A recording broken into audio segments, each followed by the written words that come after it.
नमस्कार। BA part first Sanskrit में हितोपदेश का मित्र लाभ प्रकरण हम विद्या पद्धति का अध्ययन कर रहे हैं। 6 श्लोक हम प्रस्तावना के पिछले व्याख्यान में कर चुके हैं। आज हम 7वें श्लोक से करेंगे। विद्या 2 प्रकार की बताई गई है यहाँ पर, शस्त्र विद्या और शास्त्र विद्या। विद्या शस्त्रस्य शास्त्रस्य देवविद्ये प्रतिपत्तये आध्याहास्याय वृत्तत्वे द्वितीया आद्रियते सदा। शस्त्रं च शास्त्रं च विद्या भवति। शस्त्र ज्ञान और शास्त्र के रूप में 2 प्रकार की विद्या होती है। द्वे विद्ये प्रतिपत्तये, ये दोनों प्रकार की विद्याएं प्राप्ति या उपलब्धि के लिए होती है, परंतु आद्यावृत्तत्वे हास्याय भवति। इनमें से प्रथम शस्त्र विद्या बुढ़ापे में उपहास के लिए होती है, द्वितीया सदा आद्रियते। लेकिन जो दूसरी विद्या है शास्त्र विद्या, वो सदा आदर की दृष्टि से देखी जाती है। इस पद्य में विद्या के 2 भेद बता करके इस तथ्य का प्रतिपादन किया जा रहा है कि शस्त्र विद्या या हथियार चलाने की कला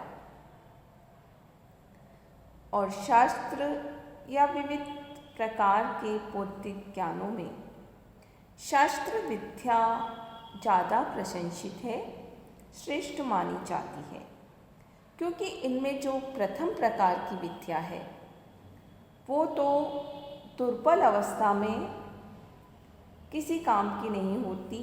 जब मनुष्य वृद्ध हो जाता है तो वो उपहास का कारण बनती है। लेकिन जो दूसरी विद्या है शास्त्र विद्या, वो उम्र की वृद्धि के साथ साथ शस्त्र की अपेक्षा शास्त्र का ज्ञान बढ़ता है, इसलिए समाज में आदर की दृष्टि से मनुष्य देखा जाता है। इसके बाद कहते हैं यन्नवे भाजने लग्न संस्कारो न अन्यथा भवेत् कथाच्छलेन बालानां नीतिस्तदिह कथ्यते। जैसे नवे भाजने लगना, जिस प्रकार मिट्टी के कच्चे पात्र में बनाया हुआ या किया हुआ लग्न संस्कार रेखा आदि का चिन्ह या कलात्मक संस्कार अन्यथा न भवे, उसके पकाए जाने पर भी अन्यथा नहीं होता, मिट नहीं सकता।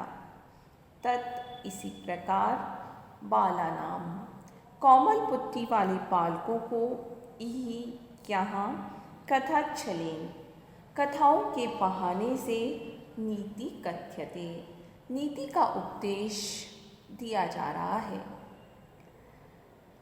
यहाँ पर बालानाम शब्द का जो प्रयोग हुआ है वो संस्कृत भाषा सीखने के अभिलाषी बालकों के लिए हुआ है। हितोपदेश की कथाएं वस्तुतः पंचतंत्र से ली गई है। पंचतंत्र के लेखक हैं विष्णु शर्मा। उपयुक्त श्लोक का आशय यह है कि बालकों का हृदय मृत्तिका के कच्चे घट के समान होता है। जैसे कच्चे घड़े पर हम कोई रेखा चिन्ह आदि बना देते हैं तो वो मात्र फूटने तक उसमें स्थायी रहते हैं, ऐसे ही बालकों के निर्मल अंतःकरण में हम जो संस्कार उपदेश या विद्या के द्वारा डाल देते हैं वो जीवन पर्यंत दूर नहीं होते। यहाँ पर अगले श्लोक में जो 4 भाग हैं हितोपदेश के, उनके बारे में बतला रहे हैं। ग्रंथकार कह रहा है कि मित्र लाभ सुहृद भेतृ विग्रह संधिरेव च पंचतंत्रात् तथा अन्यस्मात् ग्रंथात् आकृष्य लिख्यते। मया मेरे विष्णु शर्मा के द्वारा पंचतंत्रात् तथा अन्यस्मात् ग्रंथात् नीति के प्रतिपादक पंचतंत्र और महाभारत आदि अन्य ग्रंथों से आकृष्य बालकों के लिए हितकारी कथाओं का संग्रह करके मित्रलाभ, सुहृद भेद, विग्रह और संधि इन 4 भागों वाला हितोपदेश नामक ग्रंथ लिख्यते लिखा जा रहा है। पंचतंत्र में 5 भाग हैं और हितोपदेश में 4 अध्याय हैं। पंचतंत्र के 5 तंत्र या भागों के नाम हैं मित्रभेद, मित्रलाभ, संधि, विग्रह, लब्ध प्रणाश और अपरिचित कारक। इन दोनों रचनाओं के प्रत्येक भाग में मुख्य कथा के अंतर्गत कुछ गौण कथाएं आती हैं। इसमें से जो प्रथम 2 भाग हैं मित्रभेद और मित्रलाभ, वो लगभग ग्रंथकार ने वैसे के वैसे ले लिए हैं। इसके बाद मूल कथा प्रारंभ होती है। अस्ति भागीरथी तीरे पाटलिपुत्र नामधेयम नगरम। गंगा के तट पर पाटलिपुत्र नाम का एक नगर था। तत्र सर्वस्वामी गुणोपेतो सुदर्शनो नाम नरपति आसीत्। उसमें सब राजाओं के गुणों से युक्त सुदर्शन नाम का एक राजा राज्य करता था। स भूपतेरेकदा केनापि पठ्यमानं श्लोकद्वयं शुश्राव। उस राजा ने एक बार किसी के द्वारा पढ़े जाते हुए श्लोकद्वयं 2 श्लोकों को शुश्राव सुना। अब 2 श्लोक कौन से थे जिनको सुनकर के राजा विचलित हो गया? पहला था अनेक संशयच्छेदी परोक्षार्थस्य दर्शकम सर्वस्य लोचनम शास्त्रम यस्य नस्त्य अंधेव स।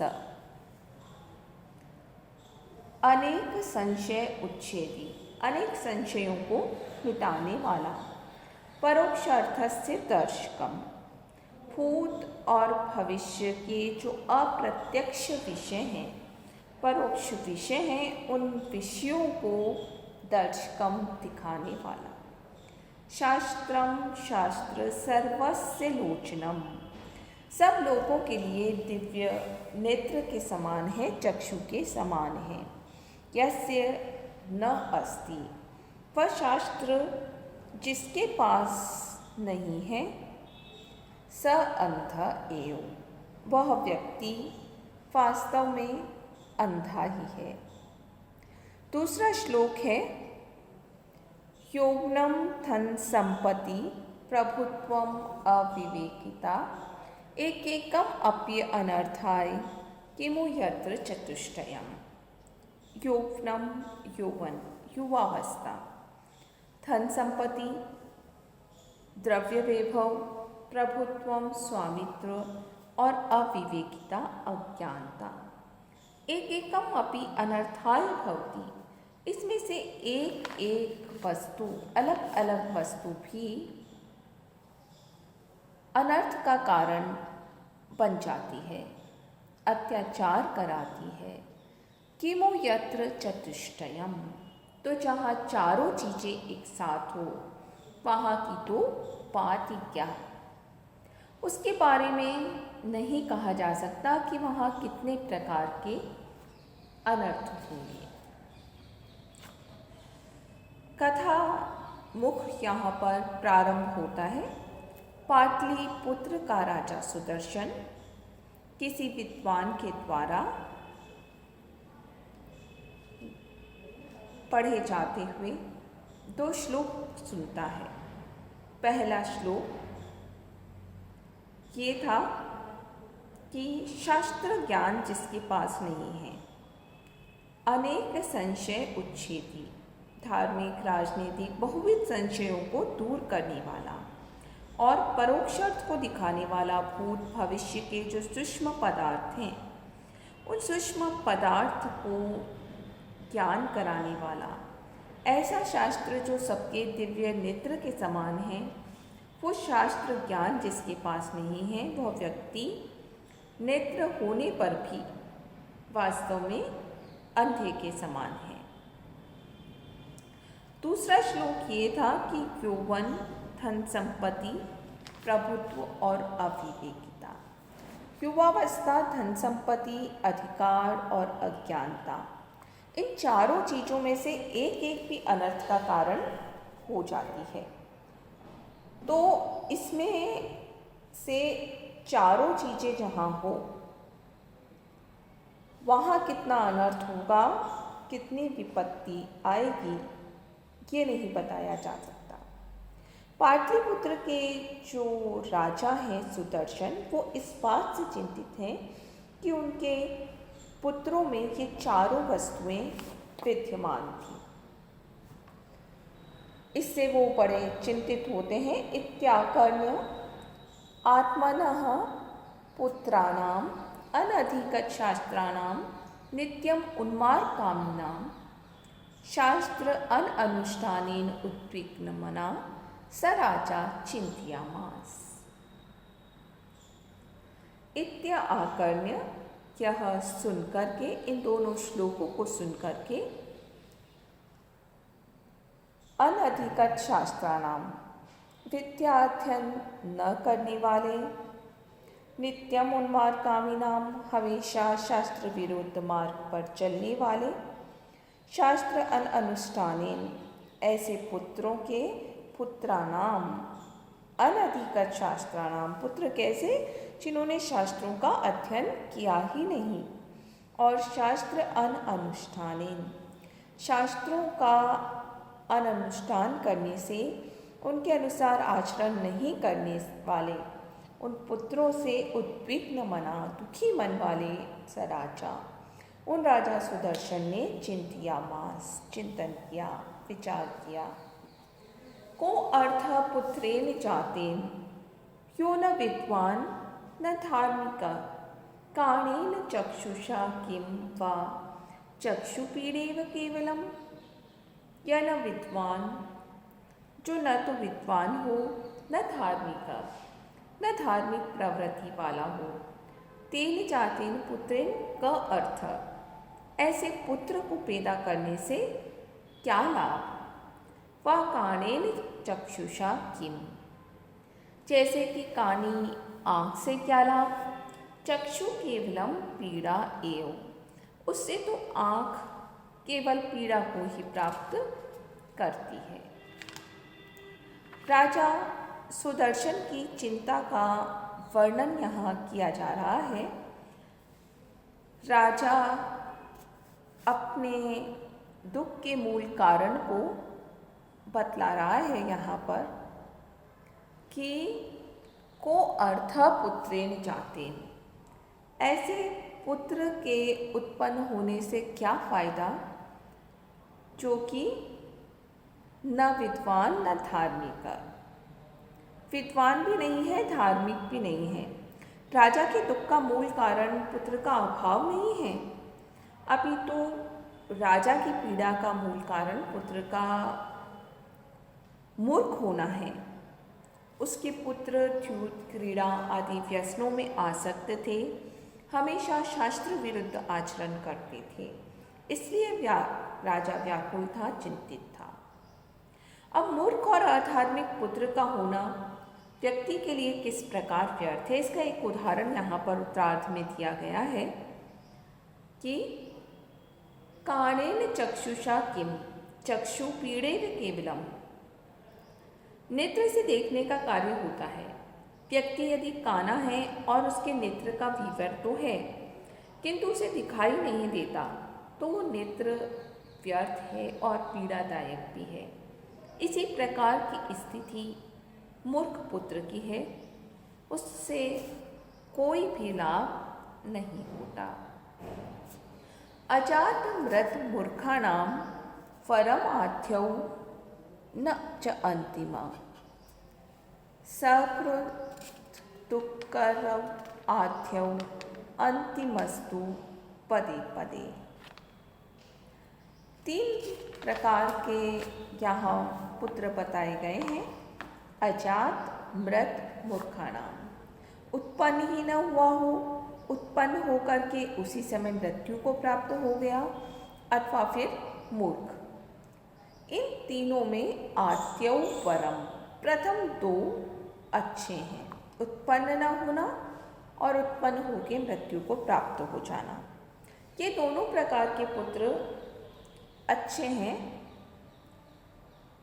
अंतिमा चन, तीसरा अर्थात मूर्ख पुत्र अच्छा नहीं है।